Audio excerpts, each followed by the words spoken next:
साथियों, यदि आप हिंदी माध्यम से प्रतियोगी परीक्षाओं की तैयारी कर रहे हैं, तो घटना चक्र से भली-भांति परिचित होंगे। और यदि आप सामान्य भूगोल का रिवीजन या प्रैक्टिस करना चाहते हैं, तो इनका तीसरा खंड आपके लिए काफ़ी उपयोगी हो सकता है। नमस्कार साथियों, स्वागत है आपका इस वीडियो में। विश्व का भूगोल के अंतर्गत हम लोग अब तक दूसरे अध्याय के 6 टॉपिक पूर्ण कर चुके हैं। इस वीडियो में देखेंगे इसका 7वां टॉपिक पृथ्वी की उत्पत्ति और 8वां टॉपिक भूगर्भिक इतिहास। पृथ्वी सौर मंडल का एक ग्रह है और इसकी उत्पत्ति अन्य ग्रहों की उत्पत्ति से भिन्न नहीं हो सकती।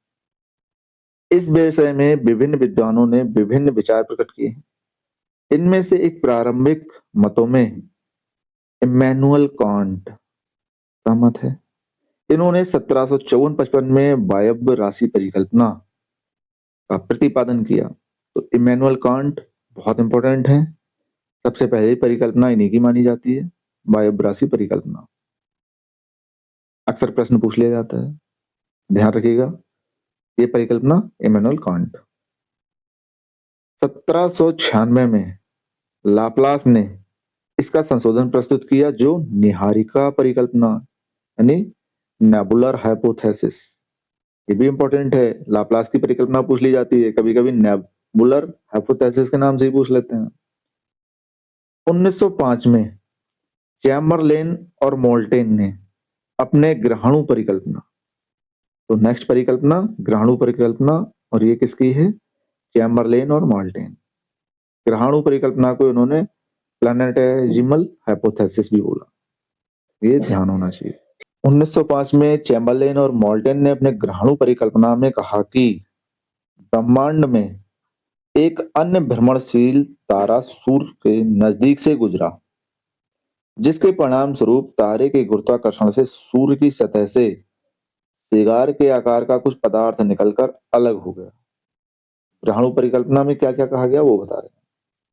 ये तारा जब सूर्य से दूर चला गया तो सूर्य की सतह से बाहर निकला हुआ ये पदार्थ सूर्य के चारों तरफ घूमने लगा और यही धीरे धीरे संघनित होकर ग्रहों के रूप में परिवर्तित हो गया। जो सिगार के रूप में निकला उसी से ग्रह बना दिया। ब्रिटेन के प्रसिद्ध वैज्ञानिक सर जेम्स जीन्स ने वर्ष 1919 में ज्वारीय परिकल्पना का प्रतिपादन किया तथा अन्य वैज्ञानिक सर हैरोल्ड जेफरीज ने इसमें संशोधन किया। एच.एन. रसेल तथा लिटिलटन ने द्वैतारक परिकल्पना का प्रतिपादन किया। कुछ समय बाद सूर्य के साथी सितारे की बात मानी जाने लगी। इस तर्क को द्वैतारक परिकल्पना के नाम से जाना जाता है। रूस के आटो स्मिट तथा जर्मनी के कार्ल वाइजास्कर ने निहारिका परिकल्पना में कुछ संशोधन किया। आटो स्मिट ने 1943 में अपनी अंतरतारक धूल परिकल्पना में ब्रह्मांड में अपार धूल एवं गैस के होने की बात कही, जबकि कार्ल वाइजास्कर ने अपने निहारिका मेघ परिकल्पना में सूर्य की रचना कॉस्मिक धूल से मानी है। धूल एवं गैस के कणों में घर्षण तथा टकराव के कारण एक चपटी तस्तरी के रूप में बादल का निर्माण हुआ और अभिवृद्धि प्रक्रम द्वारा ही ग्रहों का निर्माण हुआ। आधुनिक समय में ब्रह्मांड की उत्पत्ति संबंधी सर्वाधिक सर्वमान्य सिद्धांत बिग बैंग सिद्धांत है। तो बिग बैंग थ्योरी सर्वमान्य है, आधुनिक है, बहुत इंपॉर्टेंट है। इसे विस्तारित ब्रह्मांड परिकल्पना एक्सपेंडिंग यूनिवर्स हाइपोथेसिस भी कहा जाता है, यानी विस्तारित ब्रह्मांड परिकल्पना बिग बैंग थ्योरी को ही बोला जाता है। वर्ष 1929 में एडविन हबल ने प्रमाण दिए कि ब्रह्मांड का विस्तार हो रहा है। एडविन हबल बहुत इंपॉर्टेंट है। बिग बैंग सिद्धांत के अनुसार ब्रह्मांड में सब कुछ एकाकी परमाणु से आज से लगभग 13.7 अरब वर्ष पहले, तो 13.7 की जगह 13.8 भी मिल सकता है। तो इतने बड़े डेटा में छोटा मोटा ऊपर नीचे हो सकता है। समय बीतने के साथ आकाश गंगाओं के बीच की दूरियां बढ़ी और वे एक दूसरे से दूर हो गई। आकाशगंगा धूल, गैस, तारों, ग्रहों, उपग्रहों एवं अन्य ब्रह्मांडीय पिंडों का समूह है। स्पष्ट है कि प्रारंभ में ब्रह्मांड बहुत ही छोटे आकार का था। जैसे ही ब्रह्मांड फैला, अग्निपिंड से विकिरण हुआ और ये फैलकर ठंडा हो गया। हल्के बादल पहले से ही उपस्थित थे बादलों के कण गुरुत्वाकर्षण द्वारा एक दूसरे की ओर आकर्षित हुए और विखंडित होकर आकाश गंगाओं का निर्माण करने लगे। आकाश गंगाओं ने स्वयं टूटकर तारों का निर्माण किया। बाद में तारे भी टूटे और ग्रहों का निर्माण हुआ।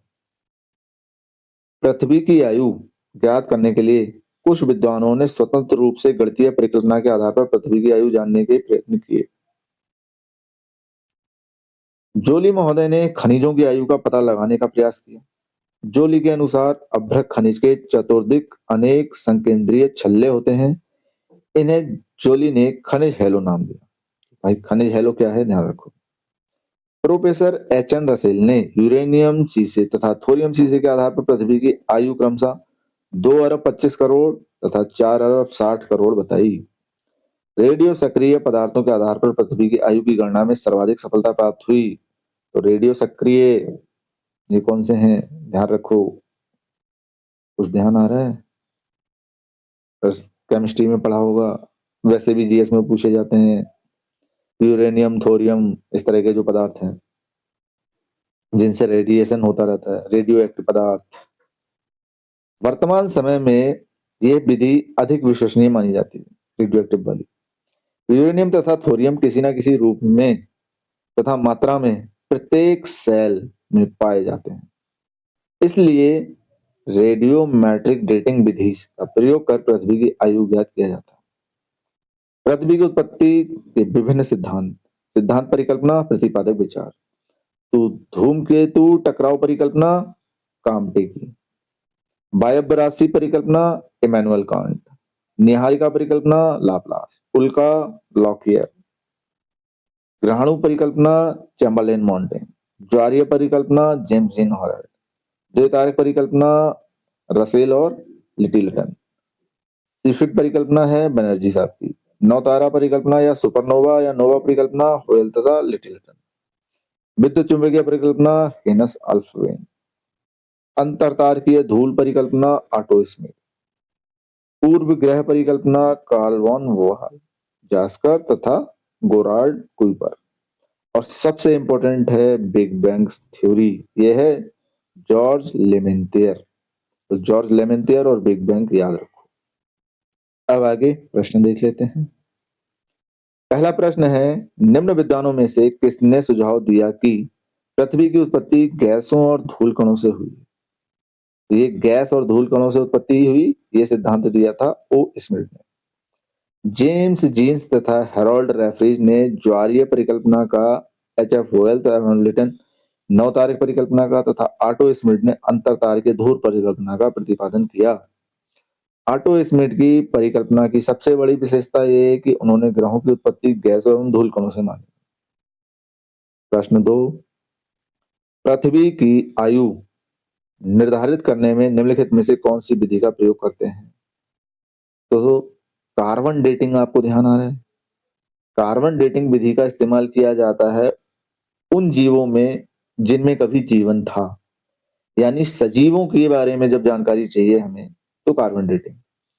अब यहाँ कोई कहेगा यार कार्बन डेटिंग तो हम कोयले वगैरह में भी करते हैं, पेट्रोलियम वगैरह में भी करते हैं। कोयला पेट्रोलियम भी सजीवों से ही बना है बहुत लंबे समय के बाद। अब यहाँ देखो कार्बन डेटिंग हमारा होता है जीवाश्मों की आयु के लिए दिया है, लेकिन हम पृथ्वी की बात कर रहे हैं, पृथ्वी जीवाश्म थोड़ी ही है, तो कार्बन डेटिंग नहीं है। यहाँ आएगा यूरेनियम डेटिंग, रेडियो एक्टिव पदार्थ वाला। पृथ्वी की आयु ज्ञात करने के लिए यूरेनियम रेडियोमेट्रिक डेटिंग विधि का प्रयोग होता है। तो ये इंपॉर्टेंट चीज है भाई, यूरेनियम या रेडियोमेट्रिक डेटिंग पृथ्वी की आयु के बारे में। और जीवाश्मों के लिए कार्बन डेटिंग। नेक्स्ट टॉपिक है भूगर्भिक इतिहास। पृथ्वी के भूगर्भिक इतिहास के विषय में सर्वप्रथम प्रयास फ्रांसीसी वैज्ञानिक काम्टे दी वफन द्वारा किया गया। वर्तमान समय में पृथ्वी के भूगर्भिक इतिहास को निम्न रूप में व्यक्त किया जाता है। सर्वप्रथम पृथ्वी के इतिहास को बड़े भागों में विभाजित किया जाता है। इस बड़े विभाग को इयोन्स कहते हैं। प्रत्येक इयोन को पुनः क्रमिक रूप में व्यवस्थित किया गया है तथा इस प्रकार के भाग को महाकल्प या इरा कहते हैं। प्रत्येक महाकल्प को अन्य कल्प या पीरियड में तथा कल्प को पुनः छोटे छोटे युग यानी इपॉक में विभाजित किया जाता है। कभी कभी यहीं से प्रश्न बन जाता है कि इनका डिवाइडेशन कैसे है। तो देखो सबसे बड़ा इयोन इयोन को डिवाइड किया इरा में, इरा को डिवाइड किया पीरियड में, पीरियड को डिवाइड किया इपॉक में। तो ये चारों के क्रम पता होने चाहिए आपको, शुरू के दो और लास्ट के दो, इस तरह से आप ध्यान कर लो। इयोन, इरा, पीरियड, इपॉक। तीन ई से हैं, एक ई से, ई बीच में आ रहा है तीसरे नंबर पर। प्री कैम्ब्रियन महाकल्प, महाकल्प यानी अर्थात इरा। इस महाकल्प में पृथ्वी वायव्य अवस्था से तरलावस्था में आई तथा पुनः ठोस भूपटल का निर्माण हुआ। वनस्पति के क्षेत्र में इस समय तक केवल सागरीय घास का ही उद्भव हो सका था। इस काल में एक कोशिकीय जीवाणु एवं कई जोड़ वाले जीवों का उद्भव हुआ। पृथ्वी के भूगर्भिक इतिहास के प्रत्येक कल्प यानी पीरियड का नाम एवं उनकी विशेषता इस प्रकार है। कैम्ब्रियन कल्प, कैम्ब्रियन पीरियड, पृथ्वी के ऊपरी छिछले सागरों का विस्तार तथा स्थल भाग पर सागरों का प्रसार तथा उतार होता रहा। सागरों में बिना रीढ़ वाले जीवों के साथ ही रीढ़ वाले जीवों का भी उद्भव हुआ। आर्डोविशियन कल्प, इसमें पर्वत निर्माण प्रारंभ हुआ। सागरीय भागों में ज्वालामुखी क्रियाएं सक्रिय हुई। वनस्पति जीव केवल सागर तक ही सीमित थे। फ्लोरियन कल्प, इसमें स्थल पर वनस्पतियों का जन्म हुआ परंतु इनमें पत्तियां नहीं थी। वनस्पतियों के प्रकारों में भी विकास हुआ तथा प्रवालों का सर्वप्रथम बड़े पैमाने पर विस्तार हुआ। चौथा, डोबिनियन पीरियड, इसमें पर्वत निर्माण क्रिया तथा ज्वालामुखी क्रिया अत्यधिक सक्रिय रही। कई प्रकार की मछलियों की उत्पत्ति के कारण इस कल्प को मत्स्य युग भी कहा जाता है। मत्स्य युग डोबिनियन पीरियड है। नेक्स्ट, कार्बोनिफेरस कल्प। पृथ्वी का निर्माण विभिन्न प्लेटों से हुआ है। ये प्लेटें विभिन्न प्रारूपों में विवर्तनिक क्रिया के फलस्वरूप गतिशील तथा प्रवाहित होती हैं। इस प्रकार ये प्लेटें अपने ऊपर स्थित महाद्वीप और महासागरीय भागों को अपने प्रभाव के साथ ही स्थानांतरित करती रहती हैं।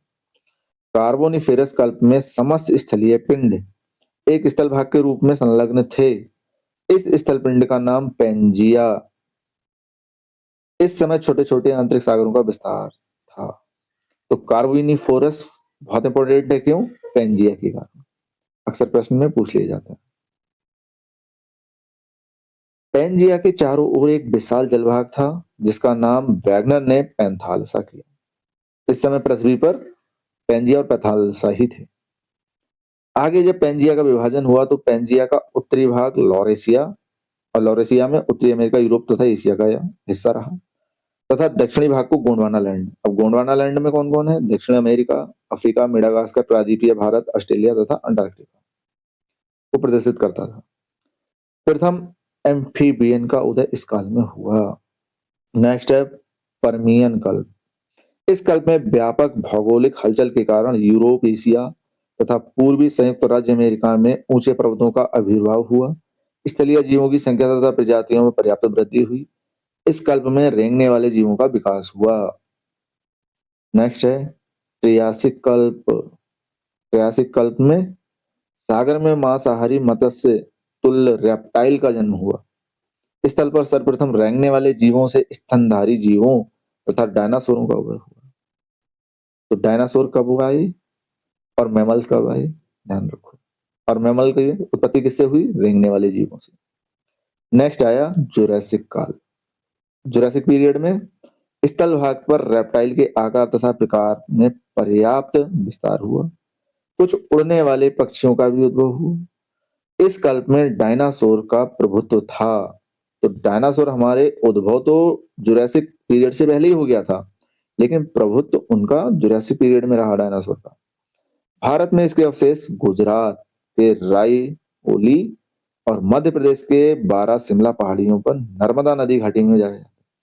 भारत में डायनासोर के अवशेष कहाँ हैं? गुजरात में और मध्य प्रदेश में। नेक्स्ट है क्रिटेशियस कल्प। खड़िया मिट्टी का जमाव इस कल्प की सबसे प्रमुख विशेषता है। इस कल्प में निर्माण क्रिया अत्यधिक सक्रिय रही। रॉकी, एंडीज, यूरोप महाद्वीप की कई पर्वत श्रेणियां तथा पनामा कटक की उत्पत्ति हुई इस समय। अब पृथ्वी का ऐतिहासिक विवरण इस टेबल में है, इसको समझते हैं। भूवैज्ञानिक काल मापक्रम। सबसे पहले इयोन, इयोन को बांटा इरा में, इरा को पीरियड में, पीरियड को इपॉक में। अब इन्होंने इधर इसकी आयु वर्षों में दे रखी है और इधर महत्वपूर्ण घटनाएं दे रखी है। अब इस टेबल को समझते हैं। नीचे से शुरुआत होगी। सबसे पहले इन्होंने बोला देखो बिग बैंग।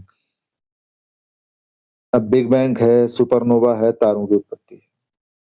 इनका कालक्रम दिया दे रखा है और इसमें ब्रह्मांड की उत्पत्ति और सूर्य की उत्पत्ति ये महत्वपूर्ण घटना है। इसके बाद आया हैडियन, मध्यमाकल्प और प्रागजीवी। इसका डिटेल ये है और इनमें जो महत्वपूर्ण घटना है वो ये है। इसके बाद ऊपर को चलो।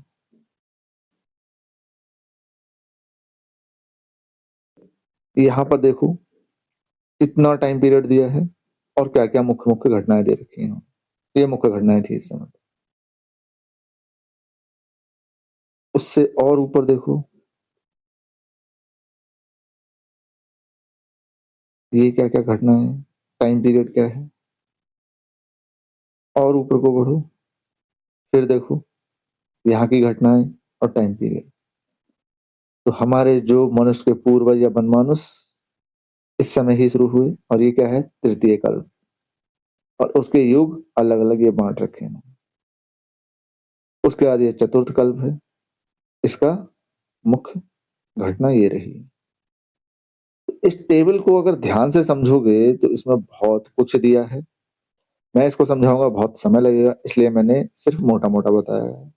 आप इसको डिटेल में पढ़ लीजिएगा, पॉज करके देख लीजिएगा कि इसमें किस तरह से क्या क्या डिवाइडेशन दिए हैं। अब आगे बढ़ते हैं। तृतीय कल्प, टर्सरी पीरियड को कई युगों में विभक्त किया गया है जिनका विवरण इस प्रकार। तृतीय कल्प की जो बात की है, इसको जो विभक्त किया है उसका विवरण नीचे है। तो तृतीय कल्प का विवरण देखते हैं। ये तो टेबल का विवरण था, इसमें तो सारा आ गया। तृतीय कल्प का ये रहा। सबसे पहला है पैलियोसीन युग, फिर इयोसीन युग। इयोसीन में हिंद महासागर, अटलांटिक महासागर का विकास हुआ, हिमालय की रचना प्रारंभ हो गई। हिमालय की रचना प्रारंभ कब हुई? इयोसीन युग में। नंबर 3 पे आया ओलिगोसीन युग। इस युग में स्थल भाग में प्रसार तथा विस्तार एवं जल भाग में संकुचन तथा ह्रास हुआ। अमेरिका तथा यूरोप में भूपटल में महान भू हलचल होने लगी तथा आल्प्स पर्वत का निर्माण प्रारंभ हो गया। मायोसीन युग। इस युग में भू हलचल के कारण आल्प्स पर्वत श्रेणी का निर्माण हुआ तथा हिमालय की द्वितीय श्रेणी लघु हिमालय या लेसर हिमालय का उत्थान हुआ तथा महान हिमालय ग्रेटर हिमालय की ऊंचाई में पुनः वृद्धि हुई। नेक्स्ट प्लायोसीन युग। प्लायोसीन में क्या, इस काल की सबसे बड़ी विशेषता यह है कि इस समय वर्तमान महासागरों तथा महाद्वीपों का रूप प्राप्त हुआ। स्थल भाग के खिसकने से तथा उसमें जल के संग्रहण के कारण उत्तरी सागर, कृष्ण या काला सागर, अरब सागर तथा कैस्पियन सागर का निर्माण हुआ। शिवालिक श्रेणी का निर्माण भी इसी काल में हुआ, प्लायोसीन में। अब आया चतुर्थ कल्प। दो युगों प्लिस्टोसीन एवं हेलोसीन में व्यक्त किया गया है। इनका विवरण। प्लिस्टोसीन युग, इसकी सबसे बड़ी विशेषता भूपटल पर हिम चादर की स्थिति थी जिसका विस्तार उत्तरी अमेरिका, यूरोप, एशिया, अंटार्कटिका के अधिकांश भाग तथा हिमालय के ऊपर हो गया।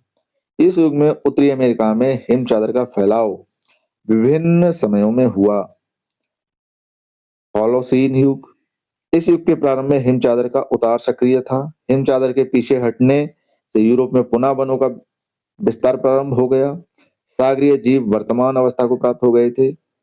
1300 से 1870 ईस्वी के काल को प्राय लघु हिमकाल माना गया है।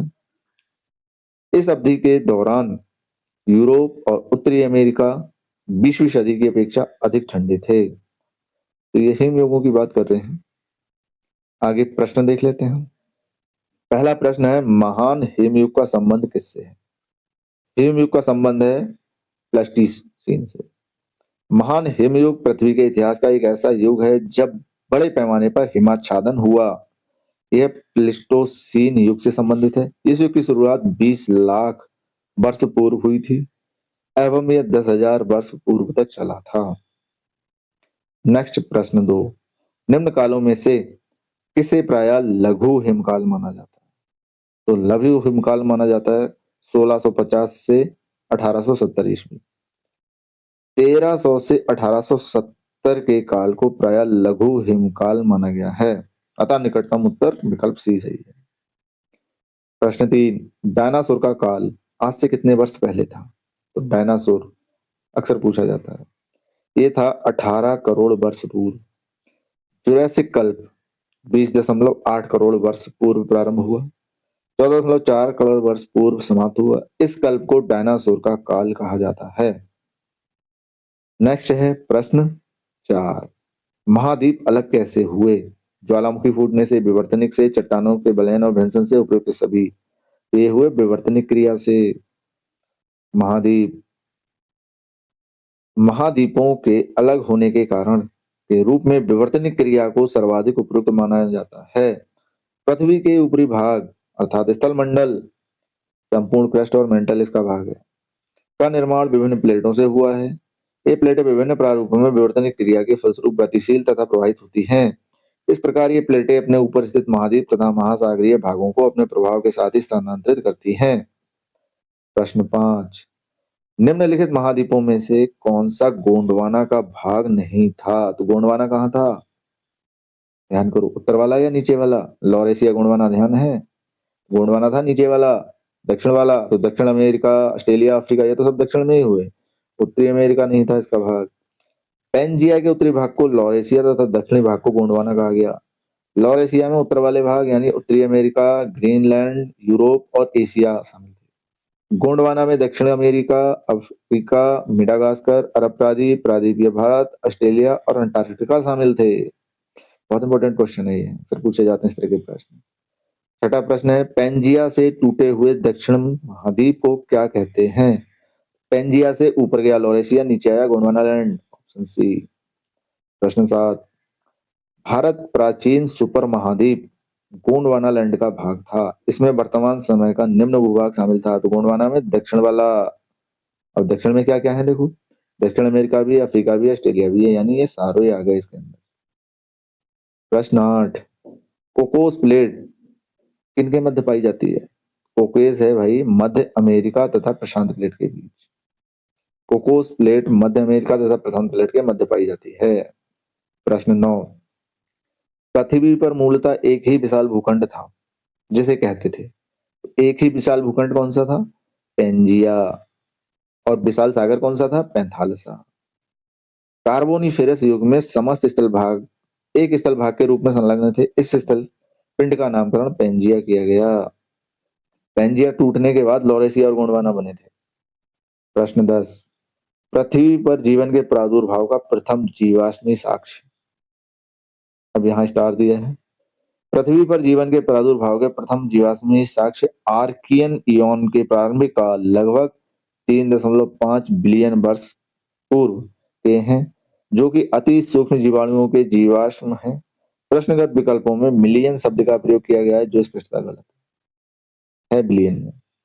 तो मिलियन, बिलियन, ट्रिलियन, 10 की घात 6, 9 और 12, ये ध्यान होना चाहिए। प्रश्न 11, निम्नलिखित में से किस घटना ने जीवों के विकास को प्रभावित किया? महाद्वीपों का विस्थापन, हिमानी चक्र। तो भाई इन्होंने कहा जीवों के विकास को प्रभावित, तो दोनों ने ही किया था प्रभावित। तो यानी रविंद्र सिंह द्वारा लिखित पुस्तक भौतिक भूगोल का स्वरूप के अनुसार महाद्वीपीय विस्थापन एवं हिमानी चक्र दोनों ही घटनाओं ने जीवों के विकास को प्रभावित किया। प्रश्न 12, भूपटल के टुकड़े मेंटल में गति द्वारा निरंतर धीमी गति से प्रभावित होते हैं, इस सिद्धांत को क्या कहते हैं? इसको कहते हैं प्लेट टेक्टोनिक सिद्धांत, ऑप्शन सी। डिटेल ये दे रखा है, आप इसको पॉज करके आराम से पढ़ लो क्या क्या बोल रहे हैं। प्लेट विवर्तनिक या प्लेट टेक्टोनिक। नेक्स्ट प्रश्न 13, लगातार नई परत जोड़ने वाली क्रिया निम्नलिखित में से कौन सी है? सबडक्शन, भूकंप, समुद्र तल का फैलाव, संवहन। ये ऑप्शन सी समुद्र तल का फैलाव। प्लेट विवर्तनिक सिद्धांत के अनुसार जब दो प्लेटें एक दूसरे से दूर खिसकती हैं, ऐसा क्षेत्र अपसरण क्षेत्र कहलाता है।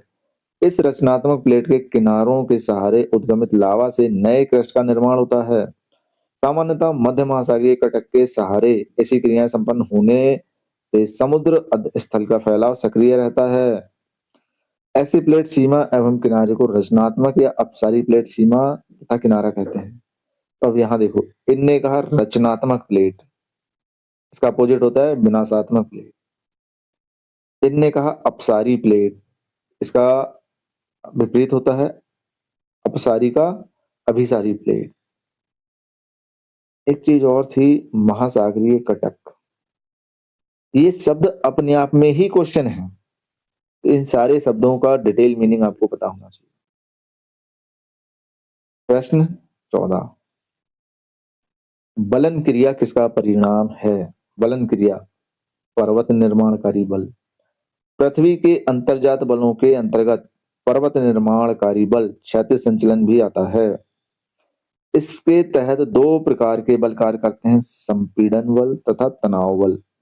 संपीड़न बल से चट्टाने की परतें मुड़ जाती हैं, ऊपर उठे भाग को अपनति एवं धसे हुए भाग को अभिनति कहते हैं। इसी मोड़ को बलन कहते हैं। अपनति क्या है, अभिनति क्या है, ये भी पता होना चाहिए। प्रश्न 15, निम्नलिखित में से पटल विरूपण प्रक्रिया के अंतर्गत कौन सी प्रक्रिया नहीं है?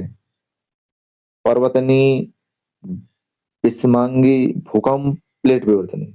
इसमें विस्मांगी नहीं है। डिटेल नीचे दिया है, आप पॉज करके पढ़ लो, बहुत लंबा चौड़ा दिया है। मैं आगे बढ़ता हूं। प्रश्न 16, निम्नलिखित पर विचार कीजिए। विद्युत चुंबकीय विकिरण, भूतापीय ऊर्जा, गुरुत्वीय बल, प्लेट संचलन, पृथ्वी का घूर्णन, पृथ्वी का परिक्रमण। कौन से पृथ्वी के पृष्ठ पर गतिक परिवर्तन लाने के लिए जिम्मेदार? गतिक परिवर्तन भाई, तो ये 6 के 6 लाने के लिए सक्षम है, यानी ऑप्शन डी। डिटेल यहां दिया। नेक्स्ट प्रश्न 17, सही कालक्रम में व्यवस्थित करो। पटपरा जमाव, खैतोनी जमाव, बाघोर जमाव, सिहावल जमाव। अब इसको जो क्रम लगाओगे वो क्रम आएगा ऑप्शन बी के अनुसार। सिहावल जमाव निम्न पुरापाषाण काल, पटपरा जमाव मध्य पाषाण काल, बाघोर जमाव उच्च पाषाण काल, खैतोनी जमाव नव पाषाण काल। सब पाषाण काल का ही है।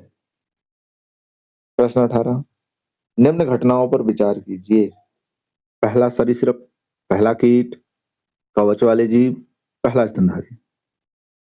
उपर्युक्त घटनाओं को पृथ्वी पर उनके उत्पन्न होने के कालानुक्रम में व्यवस्थित करना है।